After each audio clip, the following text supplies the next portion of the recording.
So the new proposed starter cost changes have been released, and Lumineon nerfed, Parasect nerfed, but Parasect, yeah, it kind of needs a nerf. It's better than like every one cost in the game except for Hoot Hoot. Oh no! Noctowl, no, don't do this, please. Oinkologne, that one's okay. Okay, so it looks like all those Pokemon that I said were broken might have been a little bit broken, and now they're getting corrections to their starter costs, or in Lumineon's case, getting completely gutted. Should I feel somewhat to blame? Well, I won't be making that mistake again. From now on, this is not the broken Pokemon series. This series is simply going to be called, Is Pokemon Any Good in Pokérogue?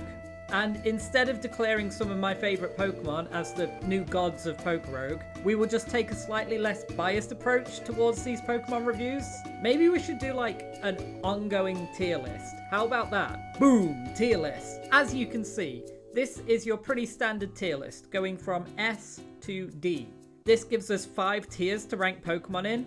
So there's a true middle tier in C, then there's pretty good, pretty bad, amazing, trash. You get it, it's a tier list. But with one caveat. In order to make this tier list more accessible to new players, we're actually going to do 2 tier lists at once. One for the Pokemon with only their basic moves and abilities unlocked, and a separate tier list for the Pokemon with their passives and egg moves available. Passives and egg moves give combos to certain Pokemon that can send them from being completely useless to cuckoo bananas, out of this world broken. But these aren't going to be available if you're just starting out the game, so I think it's a good idea to separate these 2 distinct points of the game into 2 separate tier lists. The criteria that we're going to be considering when ranking these Pokemon is as follows: final evolution based stats, typing and abilities, level up move pool, early game power, late game power, usefulness versus rivals and boss battles, usefulness versus Eternatus, starter cost,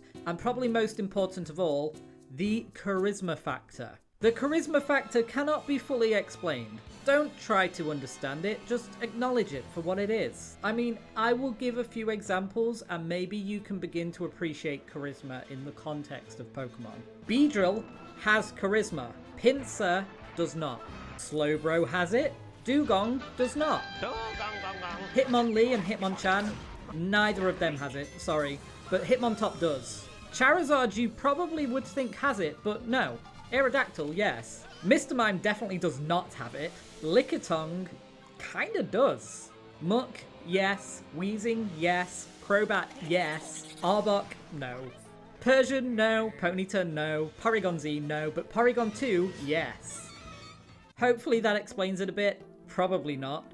But let's just go back quickly and rank the Pokemon that I've already looked at on my channel. Dusknoir. So base Dusknoir without egg moves and passive, Dusknoir is B tier. It's bulky, hits hard, great coverage moves available, access to Curse via level up, no stat buffing moves and reliable recovery outside of Pain Split holds it back. So B tier. Fully unlocked egg moves, it is S tier, fully capable of soloing the game by itself. Go check out the video to find out why. Oinkologne, base Oinkologne is sadly D tier. There's absolutely nothing going for it outside of Stab Covet. The best you can do is probably like a workup set.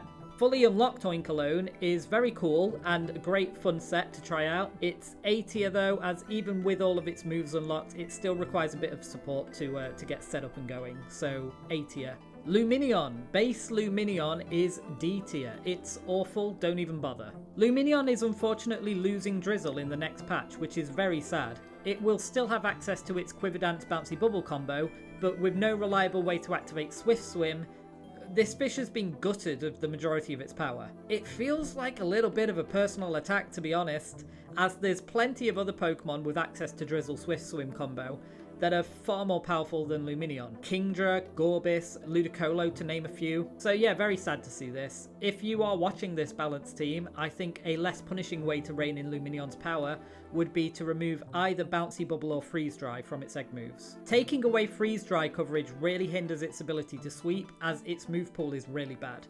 And taking away its recovery, well, I don't need to explain that. So with these proposed changes, fully unlocked Lumineon is a C tier Pokemon. Parasect. No egg moves Parasect, still has his signature Spore move to fall back on, and that stops it from being like Energy Ball Jellicent tiers of bad. It can do decent damage after a Sword Stance too, so we'll stick it in C tier. Fully unlocked, Parasect is A tier. Go watch the video. Parasect has the charisma factor as well. It's a very cool Pokemon, but it's not quite cool enough for S tier. Sorry, Parasect. Noctowl, all hail the Owl God. Even with the proposed nerf from 1 cost to 2 cost, the fact that you can reliably get a set of Calm Mind, Roost, Hyper Voice, Moonblast, Psychic or Air Slash all through TMs or level up, even without egg moves, is enough to put Noctowl in B tier. The fully unlocked power of the Owl God is unquestionably S tier. Why, you ask? Don't ask. You're not supposed to ask. That's what unquestionable means. Go watch the video. So there's our tier list starting to take formation.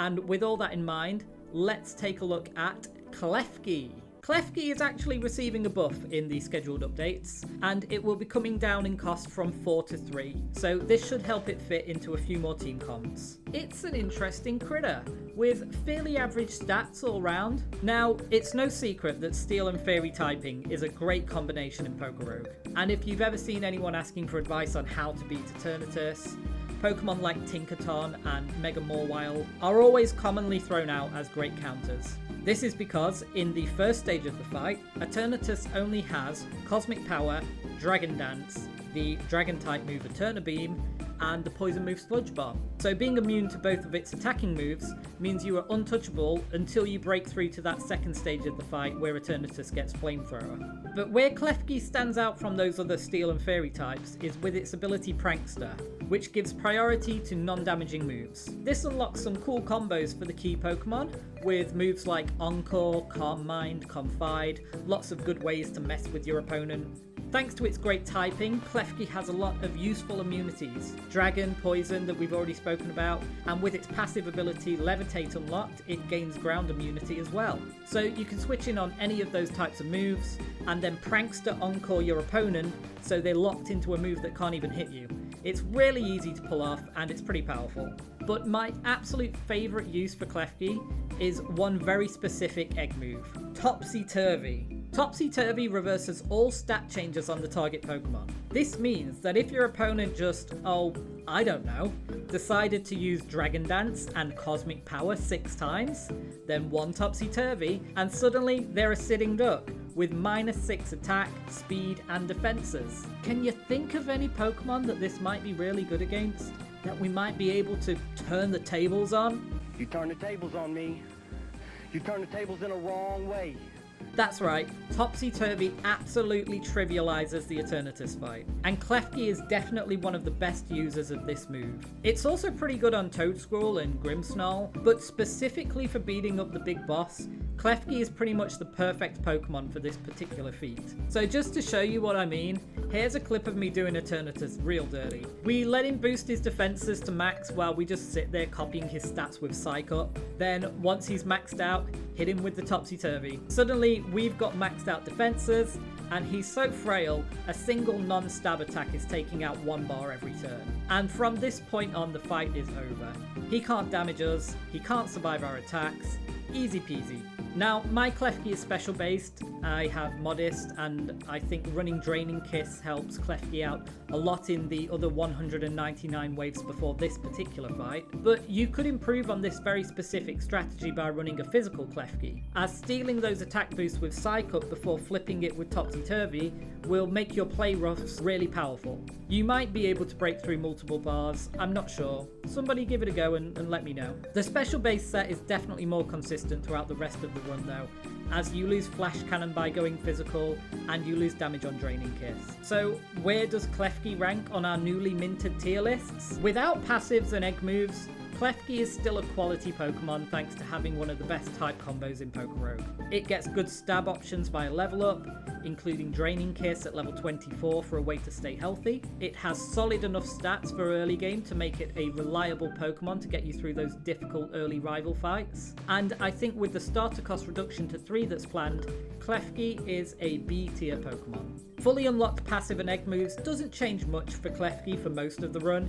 It simply gives it access to this Eternatus strategy that we've talked about. Gaining Levitate is very nice for Klefki, but none of this is game breaking in the way that other Pokemon can become broken in Pokérogue through their egg moves and passives. So it's staying in B tier. Good Pokemon. So that's Klefki. If you get a chance, try out Topsy Turvy. Even if you don't use Klefki specifically, Toadsquirrel, Malamar, Mandibuzz, there's a lot of Pokemon that can pull this off, though none quite as consistently as Klefki can. But give it a go, it's really fun. Let me know in the comments what Pokemon you'd like to see next. I am open to suggestions. I will put the spreadsheet with the proposed starter cost changes in the description. They are currently being discussed in the Pokérogue Discord, so if you want to have your say on any of them, head on over and join in. Thanks for watching, see ya!